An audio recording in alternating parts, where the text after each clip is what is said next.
لا إله إلا الله، لا إله إلا الله، لا إله إلا الله.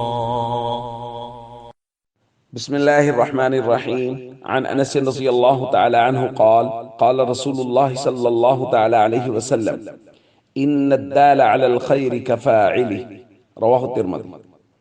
نبی کریم صلی اللہ علیہ وسلم نے ارشاد فرمایا، بھلائی کی طرف رہنمائی کرنے والا ثواب میں بھلائی کرنے والے کی طرح ہے۔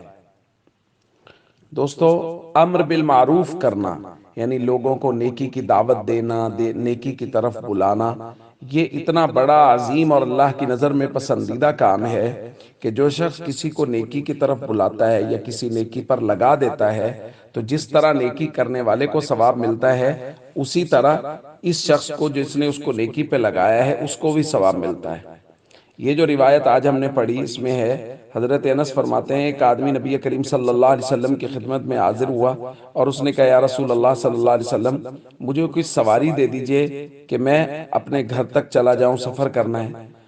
تو حضرت انس فرماتے ہیں فَلَمْ يَجِدْ عِنْدَهُ مَا يَتَحَمَّلُهُ، حضور کے پاس کوئی ایسی سواری نہیں تھی کہ جس پر اس کو سوار کرتے۔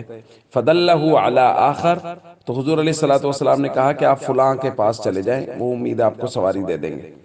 تو وہ ان کے پاس چلے گئے تو اس صحابی نے ان کو سواری دے دی۔ تو انہوں نے آ کے نبی کریم صلی اللہ علیہ وسلم کو خبر دی کہ یا رسول اللہ، انہوں نے مجھے سواری دے دی جن کے پاس آپ نے مجھے بھیجا تھا۔ تو حضور نے فرمایا، پھر اس کا مطلب ہے میں بھی ثواب میں برابر کا حصہ دار ہوں کہ الدال علی الخیر کفاعلی، جو نیکی پر دلالت کرتا ہے وہ کرنے والے کی طرح ہوتا ہے۔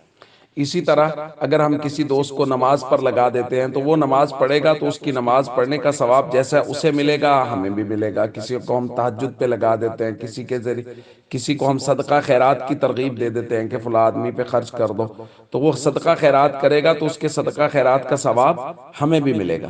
اس لیے ہم سب کو چاہیے لوگوں کو نیکی کی طرف بلاتے رہیں، نیکی کی دعوت دیتے رہیں کہ جب جب وہ نیکی کریں گے ہمارے نامہ اعمال میں اس کا ثواب لکھا جاتا رہے گا۔